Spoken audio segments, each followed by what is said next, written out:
The real deal is just about to get started. 2K monitor, 27 ইঞ্চি 2K মনিটরটা কিন্তু এখন যারা নতুন গেমার আছেন বা যারা প্রোডাক্টিভ লাইনে ওয়ার্ক করেন তাদের কিন্তু হচ্ছে খুবই খুবই পছন্দের একটা সেগমেন্ট। এবং এই সেগমেন্টে আমরা দুইটা খুবই বিখ্যাত টাইটান কোম্পানি মনিটরের, একটা হচ্ছে MSI আর একটা হচ্ছে গিগাবাইট, এদের যেটা দুইটার বেস্ট 27 ইঞ্চি 2K মনিটরের যে ফর্মুলা আছে সেটাই কিন্তু হচ্ছে আমরা আজকে বেঞ্চমার্কস করব এবং হাড্ডাহাড্ডি টক্কর করে দেখা হচ্ছে কোনটা আসলে আপনার নেওয়া উচিত। মডেলগুলো একটু বলে দিই, একটা হচ্ছে MSI G27 4QF, যেটা হচ্ছে আপনার 27 ইঞ্চি 2K, এটার দামটা হচ্ছে 41,000 টাকার আশপাশে। এবং আরেকটা হচ্ছে গিগাবাইটের একদম রিসেন্টলি বাংলাদেশে লঞ্চ হওয়া M27QA আইস, অর্থাৎ হোয়াইট কালারের একটা মনিটর। এই দুইটার মনিটর মধ্যে আজকে আমরা কম্পেয়ার দেখবো যে কোনটা আপনার নেওয়া উচিত, কোনটা ভালো মতো আউটস্ট্যান্ড করছে। দেখছেন ওনাকে, দেখছেন টেকনোলজি বাংলাদেশ। চলছে যাক আজকে আমাদের নতুন দিনের 2K মনিটরের ভিডিওতে। আমরা মূলত 5টা সেগমেন্ট হচ্ছে এই দুইটা মনিটরে আমরা পুরো কম্প্যারিজনটা করে দেখাবো। তো ফার্স্ট সেগমেন্টে হচ্ছে বিল্ড কোয়ালিটি, বাট কম্প্যারিজন শুরু করার আগে এই দুইটা মনিটর এত বড় যে আমার হচ্ছে এই পুরো টেবিল, এই ডেস্কের মধ্যে কিন্তু এই মনিটর দুইটাকে পাশাপাশি আটানো যাচ্ছে না। 22 ইঞ্চি বা 24 ইঞ্চিগুলো মোটামুটি আটানো যায়, but it's too big and excessive. তো এর জন্য এটা আমরা একটা একটা করে আপনাদের দেখাচ্ছি। তো বিল্ড কোয়ালিটি নিয়ে যদি একটু কথাবার্তা বলি, প্রথমে হচ্ছে আমরা একটু MSIটা নিয়ে কথা বলি, যেটা হচ্ছে G27 4QPF এই মনিটরটা। এই মনিটরটা build quality was very robust. এটার যে হচ্ছে স্ট্যান্ডটা আছে, তারপর যে বেস প্লেটটা আছে, খুবই খুবই হেভি ছিল। হ্যাঁ, ওগুলো তুলতেই মনে হবে যে ওরে বাবা কি একটা ভারী ইট মনে তুলে ফেললাম। এবং খুবই শক্তপোক্ত ভালো বিল্ড কোয়ালিটি ছিল, প্লাস্টিকই build quality, but it's very good material এবং খুবই স্টার্ডি অ্যান্ড স্টেবল থাকবে। হ্যাঁ, অন্যদিকে যদি গিগাবাইটের কথা বলি, গিগাবাইটেরটাও কিন্তু সেম কোয়ালিটির build quality, but it's very light. মানে পুরো মনিটরটার যেটা প্যানেল আছে সেটাও, এবং যে স্ট্যান্ডগুলো আছে না এবং বেস প্লেটটা আছে না, সেটাও কিন্তু খুব লাইট। এবং যদি আমরা একটু আইও পোর্টস নিয়েও কথাবার্তা বলি, এখানে কিন্তু গিগাবাইট একটু আপার হ্যান্ড থাকবে, বিকজ এখানে কি পোর্ট নাই। এখানে হচ্ছে আপনারা HDMI পোর্ট পাবেন 2টা, তারপর ডিসপ্লে পোর্ট পাবেন, তারপরে হচ্ছে তার সাথে হচ্ছে USB-A 2টা পোর্ট পাবেন, যেটাতে হচ্ছে আপনারা ইনপুট দিতে পারবেন। আবার ডাউন স্ট্রিম হচ্ছে একটা USB পোর্ট আছে। তার সাথে চেরি অন দ্য টপ ব্যাপার হচ্ছে এটাতে একটা KVM পাবেন আপনারা। KVM যারা যেটা জানেন না, সেটা হচ্ছে যদি আপনি একটা মনিটরে সাইমultaneously কয়েকটা ডিভাইস কানেক্ট করেন, কিবোর্ড, মাউস বা কোনো ধরনের ইনপুট ডিভাইস, সেক্ষেত্রে কিন্তু আপনারা মানে সাইমultaneously খুব ইজিলি সুইচ করতে পারবেন, যে জিনিসটা কিন্তু MSI আমি পাইনি। এবার যদি একটু আমরা অ্যাডজাস্টমেন্ট নিয়ে কথাবার্তা বলি, এখানে কিন্তু ডেফিনেটলি আবার MSI আপার হ্যান্ড পাবে, বিকজ আপনি MSI হাইট, টিল্ট, তারপরে পিভট, তারপর হচ্ছে সুইভেল, যত রকমের অ্যাডজাস্টমেন্ট পসিবল সবই কিন্তু MSI অ্যাভেলেবল আছে। টিল্টটা হচ্ছে আপনার 15 ডিগ্রি পর্যন্ত যায়, 5 থেকে 15। তারপর হচ্ছে পিভটটা হচ্ছে আপনার 90 ডিগ্রি মাইনাস এবং প্লাস দুই দিকেই যায়। তারপর সুইভেল করা যায়, everything you can think of MSI মনিটরে সবই পসিবল। এটা কিন্তু যারা স্পেশালি যারা একটু প্রোগ্রামিং করে বা যাদের হচ্ছে ভার্টিক্যাল মাউন্টিং দরকার হয় বা যারা হচ্ছে বিভিন্ন ডিফারেন্ট পজিশনে কমফোর্টেবল, তাদের জন্য কিন্তু MSIটা খুবই আপনাকে আপার হ্যান্ড অ্যাডভান্টেজ দেবে। অন্যদিকে কিন্তু গিগাবাইটটা শুধুমাত্র আপনি সার্টেন অ্যাঙ্গেলে টিল্ট করতে পারবেন এবং হাইটটা অ্যাডজাস্ট করতে পারবেন। সো এখানে হচ্ছে গিগাবাইটটা একটু MSIর সাবসেট টাইপ হয়ে যায়। বাট এইটা যদি আমরা একটু দাম বিবেচনা করি, যেহেতু গিগাবাইট আপনাকে 37 থেকে 38,000 টাকার মধ্যে দিচ্ছে এবং MSIটা কিন্তু 41,000 টাকার মধ্যে দিচ্ছে, এগুলো বিচার করলে আচ্ছা ঠিক আছে, একটু ছাড় দেওয়া যায়। বাট গিগাবাইটের আপার হ্যান্ডটা কিন্তু ডেফিনেটলি তার কয়েকটা এক্সট্রা USB পোর্ট এবং KVM মেথডটা থাকতেছে, যেটা কিন্তু আবার MSIতে পাচ্ছি না। বাট তারপরে আমরা যেহেতু এখানে বিল্ড কোয়ালিটিটাকেই একদম প্রাধান্য দিচ্ছি, তো definitely regardless of the price আমরা এখানে MSIকে 1 পয়েন্ট দিচ্ছি, বিকজ অল রকম মানে সব রকমের অ্যাডজাস্টমেন্ট কিন্তু খুবই ইম্পর্ট্যান্ট একটা ফিচার। এখানে MSI 1 এবং গিগাবাইট নীল। সেকেন্ড যে আমরা সেগমেন্টে যাবো সেটা হচ্ছে ডিসপ্লে সেগমেন্ট। এইখানে দেখা যাক যে কোন মনিটরটা কেমন করছে। এবার ডিসপ্লে কোয়ালিটি নিয়ে যদি কথাবার্তা বলি, দুইটা মনিটরে আগে আমি একটু হালকা করে স্পেকটা বলে দিই। অফকোর্স দুইটাই হচ্ছে আপনার 27 ইঞ্চি 1424 পিক্সেলের হচ্ছে মনিটর এবং এটা হচ্ছে 2K মনিটর নামে পরিচিত। এর বাইরে এই দুইটার যদি একটু ভিউয়েবল এরিয়া নিয়ে বলি, দুইটার ভিউয়েবল এরিয়া মোটামুটি সেম হলো, MSIটা সামান্য একটু বেশি, মনে হয় 1 সেন্টিমিটারের মতো। এবং এগুলো পাশ দিয়ে যদি আমরা একটু আমাদের যে SpiderX Pro আছে সেই টেস্টিংয়ের রেজাল্টগুলো শেয়ার করি, এইখানে কিন্তু একটা জিনিস বলে রাখি, SpiderX Pro দিয়ে কিন্তু আমরা গ্যামাট হচ্ছে যেটা কাভারেজ, সেইটার যে রেজাল্ট সেটা কিন্তু আপনাদের সাথে শেয়ার করি। গ্যামাট কাভারেজ এবং গ্যামাট ভলিউম দুইটা কিন্তু ডিফারেন্ট জিনিস, ঠিক আছে? হ্যাঁ, এই জিনিসটা আপনারা একটু চাইলে গুগলে স্টাডি করে নিতে পারেন। বাট আমরা গ্যামাট কাভারেজটা টেস্ট করি, যেখানে কিন্তু sRGB লিমিট হচ্ছে 100%ই থাকে এবং 100 এবং 40% বা 130% যে ক্লেমগুলো করা হয়, কোম্পানি যেটা মার্কেটিং গিমিক হিসেবে ইউজ করে, ওগুলো কিন্তু আসলে হচ্ছে গ্যামাট ভলিউমকে নির্দেশ করে, যেটা কিন্তু হচ্ছে আসলে আদতে বোঝা যাচ্ছে একটা মনিটর P3 বা Adobe RGB তে যত বেশি যাচ্ছে sRGBর সাথে ব্যালেন্স করে ওভাবে আর কি বাড়ায় দেখে আর কি। যাই হোক, এটা আমি আসলে বলে বুঝাতে পারতেছি না, আমরা একটু স্টাডি করে নিন তাহলে বুঝবেন। যাই হোক, আমরা যখন হচ্ছে দুইটা মনিটরে একদম সাইমultaneously হচ্ছে SpiderX Pro দিয়ে হচ্ছে টেস্টটা করলাম, তখন দেখলাম যে আমাদের MSIটা যেখানে 100% sRGB, 87% Adobe RGB এবং 95% DCI P3 মতো আউটপুট দিচ্ছে, সেখানে কিন্তু আমাদের গিগাবাইটটা 100% sRGB, 86% Adobe RGB এবং 97% হুপিং DCI P3 আউটপুট দিচ্ছে। এটা কিন্তু দেখে মানে ইনসেন লেভেলের হচ্ছে গ্যামাট কাভারেজ দুইটা মনিটরে পাইছি, যদি একটু নিটপেক করে হালকা হচ্ছে গিগাবাইট একটু আগায় আসে। এরপরে যখন আমরা একটা কাজ করলাম, আমরা একটু দুইটা মনিটরের ব্রাইটনেস আর কন্ট্রাস্ট রেশিওটা একটু মেপে দেখাবো। তো ব্রাইটনেসের কথা বলতে গেলে এই দুইটা মনিটরে দেখলাম যে ভেসা ডিসপ্লে HDR400 এর সাপোর্ট আছে। আমি এখনও কোম্পানি এবং IPS এবং ভেসার ব্যাপার স্যাপার বুঝি না, তারা হচ্ছে একটা সার্টেন একটা 400 নিটস ব্রাইটনেসের লেভেলকে কীভাবে HDR বলে, যেখানে IPS মনিটর দিয়ে কীভাবে HDR দেখায়, বিকজ লোকাল ডিমিং অ্যারে নাই, লোকাল ডিমিং হার্ডওয়্যার নেই, HDR ক্যাপাবিলিটি শো করার জন্য যে হার্ডওয়্যার দরকার সেটা তো নাই, কারণ হচ্ছে OLED বা মাইক্রো LED যেটা স্পেশালি OLED ছাড়া কীভাবে ট্রু HDR হয় বা 1000 নিটসের মতো মিনিমাম নিচে কীভাবে HDR হয় আমার জানা নাই। তো আমি এখানে HDR ব্যাপার সেপার অমিট করে গেলাম, but HDR option is there দুইটা মনিটরে, আপনার উইন্ডোজ থেকে অন করতে পারবেন, আবার ওদের OSD থেকে অন করতে পারবেন। তো এটা আমি একটু বলে রাখলাম, বাট আমি HDRটা অমিট করতেছি আর কি। তো অ্যাপার্ট ফ্রম দ্য HDR যখন আমরা ব্রাইটনেসটা টেস্ট করলাম দুইটা মনিটরে, এখানে কিন্তু দেখলাম যে গিগাবাইটটা কিন্তু প্রায় 344 নিটসের মতো ব্রাইটনেস পুশ করতেছে, সেখানে কিন্তু আমাদের MSI মনিটরটা 435 নিটস ব্রাইটনেস পুশ করছে without turning on the HDR। তো ডেফিনেটলি এখানে যেটা ডেফিনিটিভ বা ব্যালেন্সড মোড আছে, সেখানে কিন্তু MSI এর ব্রাইটনেস পুশটা একটু বেশি, এবং এটা দেখলে আপনি বুঝতে পারবেন এখানে কিন্তু প্রায় 100 নিটসের মতো একটা ডিফারেন্স আছে। বাট ইনডোরে না আসলে এত ব্রাইটনেস লাগে না, বিকজ যদি আপনি এত ব্রাইটনেস একটা হালকা অ্যাম্বিয়েন্ট লাইটে যদি টানা কাজ করতে থাকেন না, তাহলে কিন্তু আপনার চোখে বেশ স্ট্রেইন পড়বে। এরপরে যখন আরেকটা জিনিস আমরা করলাম সেটা হচ্ছে কন্ট্রাস্ট রেশিওটা একটু মেপে দেখলাম দুইটা মনিটরে। এখানে আবার দেখলাম যে গিগাবাইট কিন্তু এখানে মোটামুটি 1260:1 কন্ট্রাস্ট রেশিও পুশ করছে, যেখানে কিন্তু MSI 1120:1 কন্ট্রাস্ট রেশিও পুশ করছে, এবং এটা কিন্তু খুবই ডেফিনিট ছিল।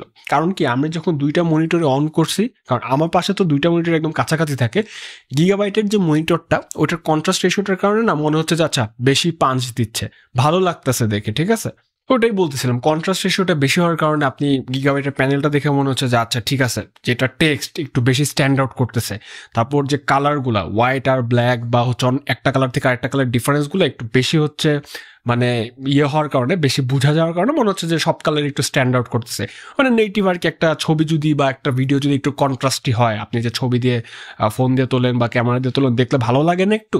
গিগাবাইটে কিন্তু হায়ার কন্ট্রাস্ট রেশিওর কারণে ব্যাপারটা ছিল, পিক কন্ট্রাস্ট রেশিও আরও বেশি যায় দুইটা মনিটরে, বাট আমরা একটা সাবলাইম 60% লেভেলে রেখে দুইটা মনিটরকে টেস্ট করছিলাম। তো এখানে গিগাবাইট একটা আপার হ্যান্ড পাচ্ছে।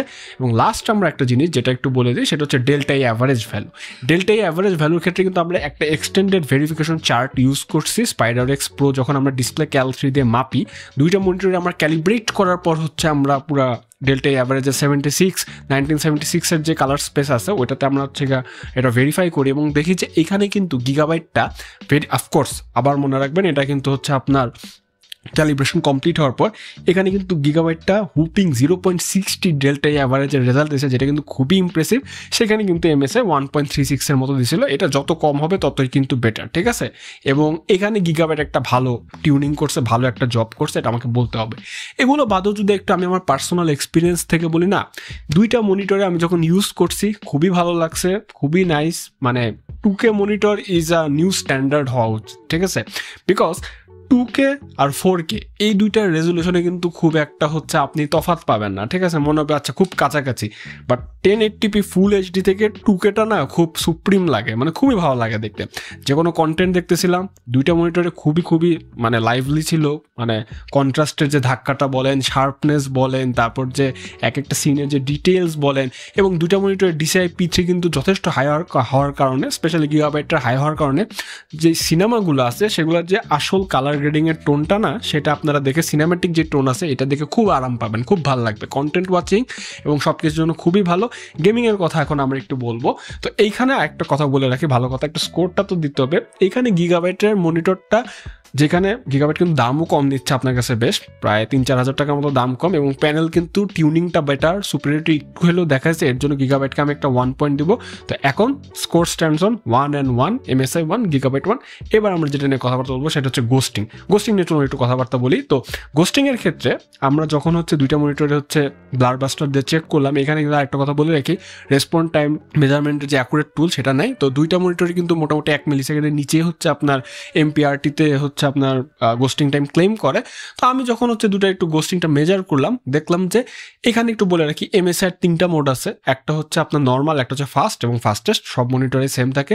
এর মধ্যে ফাস্ট মোডটা, ও মাই গড, আমি অন করছি, দেখতেছি লিটারালি এটা তো কোনো আপনি ট্রেইলই পাবেন না, কোনো গোস্টিং তো পাবেনই না, এত পারফেক্ট রেজাল্ট, মানে এতদিন পর আমি একটা মনিটরে এত ভালো রেজাল্ট দেখলাম, হুইচ ইজ অ্যাবসোলুটলি একদম মানে টেরিফিক একটা রেজাল্ট, খুবই সুন্দর। ঠিক আছে, মানে এখানে ভিজিবলি আপনি যদি 180 হার্টজে সেট করে, দুইটা মনিটরে কিন্তু বাই দ্য ওয়ে 180 হার্টজ পর্যন্ত আপনার ডিসপ্লে পোর্ট এবং HDMI দুটাতেই যাবে, যদি আপনি সেট করে খেলেন, এখানে আপনি লিটারালি কোনো সেরকম ইনভার্স গোস্টিং বা হচ্ছে ইয়েটিয়া দেখবেন না, এখানে কিন্তু কোনো আর্টিফ্যাক্টও আমি পাই নাই, খুবই অ্যাবসোলুট নাইস একটা রেজাল্ট। এবং গিগাবাইটটাও কিন্তু আমি এখানে আপনার 4টা মোড পাবেন, একটা হচ্ছে অফ, একটা হচ্ছে স্মার্ট ওভারড্রাইভ, একটা হচ্ছে আপনার স্পিড মোড, আর একটা হচ্ছে ব্যালেন্সড মোড। এর মধ্যে ব্যালেন্সড মোডটার মধ্যে মোটামুটি আমি একদম সেম রেজাল্টই পাইছি, একদম কাছাকাছি, খুবই সামান্য একটা মানে 19.5-20 যদি বলে একটা খুবই একটা আর কি একটা হালকা আপনার ইয়ের মতো দেখছিলাম, আর্টিফ্যাক্টের মতো দেখছিলাম, বাট ওটা ভালো, ঠিক আছে, ওটা থাকা মন্দ না, ওটা আপনি বুঝবেনও না। তো দুইটা মনিটরের গোস্টিং পারফরমেন্স একদম সেম লেভেলের আমার বলতেই হবে। এরপরে এইটা হওয়ার কারণে যেহেতু দুইটা মনিটর আপনারা গেমিং করে খুব মজা পাবেন, বাই দ্য ওয়ে MSI কিন্তু তাদের প্যানেলটাকে র্যাপিড IPS প্যানেল বলে, আর গিগাবাইটের তার প্যানেলটাকে SSIPS প্যানেল বলে, super speed IPS panel, but দুইটা টেকনোলজি একই। আমার এখন যত আমি করছি আমার রিভিউ প্রসেসগুলো, আমার মনে হচ্ছে দুইটা মনিটরই সেম প্যানেলই ইউজ করছে, যে যার মতো টিউন করে নিছে আর কি। তো এইখানে আমি দুইটা মনিটরকে কোনো স্ট্যান্ড আউট করা উইনার দিতে পারছি না, তাই 1 পয়েন্ট দুইটাকে আমি ভাগ করে দিব। So score stands now, gigabyte is 1.5, MSI is 1.5। এবার যেটা নিয়ে কথাবার্তা বলা দরকার সেটা হচ্ছে ব্যাকলাইট ব্লিডিং, সেটার কি অবস্থা চলো একটু দেখি। দেখেন ব্যাকলাইট ব্লিডিং এর ব্যাপারটা হচ্ছে, এই ধরনের মনিটর যেগুলো কিন্তু অনেক দামি মনিটর, এখানে একটু মনিটর কোম্পানি একটু মনোযোগ দেয়, এবং IPS প্যানেলে আপনারা জানেন যে ব্যাকলাইট ব্লিড বা গ্লো এগুলো ইনএভিটেবল বিষয়, এগুলো কিন্তু একদম নির্মূল করে ফেলার কোনো ওয়ে নাই। স্পেশালি গ্লোটার কথা যদি আমরা একটু বলি, এটা হচ্ছে আসলে কোন প্যানেল কেমন শিল্ডিং করতেছে সেটার উপর ডিপেন্ড করে, এবং আমি আমার প্রত্যেকটা ভিডিওতে এটা বলি। তো প্রথমে যদি একটু আমরা MSI ব্যাকলাইট ব্লিড নিয়ে কথা বলি, MSI যথেষ্ট কুখ্যাত আছে এই ব্যাপারে, বাট এইখানে আমি বলবো যে they have done a decent job. এইখানে যদি আমি একটু বলি, মনিটরটাতে হালকা হালকা একটু ব্লিড পাইছি, যেটা হচ্ছে একটু লেফটে এবং একটু উপরের দিকে একটু সামান্য একদম ছোপ ছোপ, খুব একটা নজরে পড়ে না, একদম খুব বেশি ব্রাইটনেসটাকে ক্র্যাঙ্ক আপ না করলে। আর সারা মনিটর যদি একটু রাইটে তারপর একটু লেফটে একটু কিন্তু গ্লোটো ছিল, এটা অ্যাবসোলুটলি নর্মাল। এবং প্যানেল যত বড় না, এই জিনিসটাকে শিল্ডিং করা একটু টাফ হয়, বিকজ লাইট তো অনেক ভারী সোর্স দিয়ে এবং অনেক ব্রাইটনেস দিয়ে আসতেছে, স্পেশালি MSI যে নেটিভ যে পিক ব্রাইটনেস সেটা তো একটু বেশি, এর জন্য কিন্তু এই জিনিসটা মানে ডিটেক্ট করা যায়, একবারে নির্মূল করা যায় না। তাও আমি বলবো MSI has done a decent job, কোনো প্রবলেম নেই। এবং তারপর যদি একটু আমি গিগাবাইটের মনিটরটা নিয়ে কথা বলি, গিগাবাইটের আইস মনিটরটাও কিন্তু এখানেও কিন্তু হচ্ছে সেম ব্যাপারটা আছে, এখানে আবার একটু রাইটে হালকা হালকা ব্লিড আছে সামান্য সামান্য, যেটা কিন্তু হচ্ছে আমি দেখছি। তারপরে লেফটে একটু গ্লো পাবেন আপনারা MSI গিগাবাইটের মনিটরটাতে, লেফটে হালকা হালকা গ্লো, আর হচ্ছে রাইটে একটু ব্লিড। এখানেও gigabyte has done a decent job, কোনো সমস্যা নেই। এইখানেও আমি দেখলাম যে দুইটা মনিটরই গ্লো এবং ব্লিড টেস্টে মোটামুটি একই রেজাল্ট করছে, কোনোটা থেকে আগানোর উপায় নাই, দুইটা ভাই ভাইয়ের মতো আচরণ করছে। এখানেও আমি দুইটাকে পয়েন্ট ভাগ করে দিলাম, একটাকে 0.5 আর একটাকে 0.5। So now score stands MSI 2, gigabyte 2। এইবার লাস্টে যেটা আসতেছে এটাই কিন্তু ডিসাইড করে দেওয়ার কথা যে কোন মনিটরটা হচ্ছে আজকে জিতবে, সেটা হচ্ছে OSD সেটিংস। OSD সেটিংসের ক্ষেত্রে আমি একটু প্রথমে MSI OSDটার কথা বলি। ফ্লুইড একটা OSD, এবং হচ্ছে আপনার দেখতেও বা অপারেট করতেও খুব ইজি হবে। এখানে একটা জয়স্টিক আছে, ওই জয়স্টিক দিয়ে আপনারা যে কোনো মোড যেতে পারবেন, SRGB মোড আছে, তারপর হচ্ছে eco mode, professional mode, user mode, তারপরে হচ্ছে মুভি মোড, যেগুলো থাকে আর কি। হ্যাঁ, তারপরে হচ্ছে আপনার ওভারড্রাইভ সেটিংস আছে, তারপরে হচ্ছে কালারটা একটু টিউন করার উপায় আছে, টেম্পারেচারের ইয়েটিয়া আছে, মোটামুটি ডিসেন্ট একটা OSD। এবং আপনি MSI একটা প্লাস পয়েন্ট কি, সেটা হচ্ছে সফটওয়্যারটা পাবেন। সফটওয়্যারটা কিন্তু একটা ইম্পর্টেন্ট বিষয়, যার কারণে আপনার জয়স্টিক মার্কা যে পিছের OSD আছে, এটা এমনি জয়স্টিক ইউজ করাটা এমনি সুবিধাজনক, বাট সফটওয়্যার থাকার কারণে সেটাতে আপনার হাতও দিতে হবে না। সো খুবই ভালো একটা OSD ছিল। এখন কথা হচ্ছে M27QA আইস গিগাবাইট মনিটরটা, এটার OSDটা কেমন? ওয়েল, এইখানেও কিন্তু গিগাবাইট একটা ডিসেন্ট জব করছে, এবং আমার মনে হয়েছে গিগাবাইটের যে ওএসডিটা না, হ্যাঁ এখানে সফটওয়্যার না পেলেও এখানে কয়েকটা অপশন বেশি আছে, যেমন আপনি গামা কন্ট্রোল করতে পারবেন, পার লেভেলের শার্পনেস কন্ট্রোল করতে পারবেন, ওদের ব্ল্যাক স্টেবিলাইজারটা ইজ ভেরি গুড, তারপর অন্যান্য যে ক্রসার টসার যে মোড টোড আছে না, ওইগুলো সবই আছে। আমার মনে হয়েছে এমএসআই ওএসডিটা আপনাকে যা অফার করতেছে দ্যাটস গুড, বাট গিগাবাইট একটু বেশি অফার করে, ঠিক আছে, একটু বেশি অফার করে এবং বেশি কন্ট্রোল আপনার মনিটরের উপর দেয়, যার কারণে কিন্তু গিগাবাইটকেও কিন্তু ফেলে দেওয়ার মতো না, আবার গিগাবাইটের সফটওয়্যার সাপোর্ট নেই। এইখানেও ব্যাপারটা ওইরকমই দেখা গেল যে যেহেতু এমএসআই সফটওয়্যার আছে, ওএসডিটাও ভালো, আবার গিগাবাইটের ওইদিকে ওএসডিটা একটু আপনাকে বেশি কন্ট্রোল অফার করে, বাট সফটওয়্যার নেই, বাট ওএসডিটা ইটসেলফ বেশি কন্ট্রোল অফার করে, বেশি ফিচার দেয়। এই কারণে এখানেও আমার ড্র দিতে হচ্ছে, এখানে কিছু করার নেই। আবারও 1.2টাকে ভাগ করে দিলাম, so 2.5 for MSI, 2.5 for gigabyte. লাস্টে দেখা গেল দুইটা মনিটর অ্যাবসলিউটলি ড্র করে ফেললো। এখন কথা হচ্ছে আপনারা কোনটা নেবেন। দেখেন এইখানে যদি আমরা একটু দাম ধরে বিচার করি, আপনি যদি অ্যাডজাস্টমেন্টটাকে একটু পাশে রাখতে পারেন, আপনার যদি প্যানেল সুপিরিয়রিটি খুব দরকার হয় যে না I need the absolute best panel, you can go for gigabyte, because gigabyte 37-38 টাকা আপনার কাছে অফার করতেছে, ইটস ইনসেইন, মানে এত সুন্দর টিউন করছে প্যানেলটাকে। আর আমার কথা হচ্ছে এই মনিটরটার নাম আইস কেন দিল, বিকজ উই নো আইসের কালার কিন্তু আসলে মানে পানির যেমন কোনো কালার হয় না, আইসেরও কালার হয় না, এটার নাম স্নো দিতে পারতো, একটু কেমন naming scheme, but it's fine. Naming scheme অনেক বলা যায় না। আমি এক সময় ওয়ালটনের টামারিন্ড ল্যাপটপ, কেন এটার নাম টামারিন্ড এটা নিয়ে আমি বলছিলাম, তো ওইখান থেকে মাইন্ড করছিল, যাই হোক হোয়াট এভার। তো এখন হচ্ছে আর এমএসআই কারণ নেবেন যারা মনে করেন যে না আমার অল অ্যাডজাস্টমেন্ট ফিচার দরকার এবং হচ্ছে একটা রিলায়েবল খুবই শক্তপোক্ত বিল্ড কোয়ালিটি মনিটর দরকার, গেমিংয়ে আমি একদম টপ লেভেলের পারফরমেন্স পাবো, যে কোনো গেম খেলতে যাবো, স্পেশালি যে হাই অকটেন গেমগুলো আছে ভ্যালোরেন্ট, অ্যাপেক্স লেজেন্ড, এগুলোতে আমার গোস্টিং হলে মানে একদমই চলবে না, মোশন ব্লার এগুলো দিলে একদম চলবে না, they can go for gigabyte. এবং যাদের যদি মনে হয় যে না আমার absolute brightness, cranked up brightness দরকার, তাহলে এটা আপনারা 3-4 হাজার টাকা কিন্তু এক্সট্রা খরচ করতে পারেন। বাট আরেকটা জিনিস, গিগাবাইটের কিন্তু একটা ব্যাড রেপুটেশন হয়ে গেছিলো, ওদের যে G24F মনিটরটা আছে ওটাতে কিন্তু নানা রকম ইস্যু দেখা যেত, 1 বছর বা 6 মাস না যেতে দেখা যেত নানা রকম ডট পড়তেছে, গ্রিন লাইন পড়তেছে, এই পড়তেছে, এবং ওয়ারেন্টি পেতে যেও কিন্তু মানুষের অনেক কিছু পোহাইতে হয়েছে। এই ব্যাপারটা আমি এবার গিগাবাইটের সাথে কথা বলছি, অ্যান্ড দে হ্যাভ প্রমিস যে কোনো প্যারা হবে না, প্যারা হইলে যদি কোনো কারণে প্যারা হয় ডেফিনেটলি খুব সাথে সাথে ওরা হচ্ছে রিপ্লেসমেন্ট বা যেটাই হোক না কেন ওটা পেয়ে যাবেন, ফান্ড আপনার ব্যাক দেওয়া হোক, সেলস রেটার হোক, হোয়াট এভার ইট ইজ। তো এখন ডিসিশন আপনার যদি মনে হয় যে না গিগাবাইট আপনাকে ওইরকম রিলায়েবিলিটি অফার করতে পারতেছেন না, you have money to spend, you can go for MSI, it will be a very good deal. তো আজকে ভিডিওটা এখানে হচ্ছে শেষ করতেছি। এই ভিডিওটা ভালো লাগলে লাইক দিতে পারেন, subscribe to channel is must. আমাদের একটা গ্রুপ আছে টেকোলিক বাংলাদেশ, সেখানে জয়েন হয়ে যান, এরকম আরও অনেক ভিডিও নিয়ে আসবো। ততদিন গুড বাই, অ্যান্ড ডেফিনেটলি আইল catch on the next one.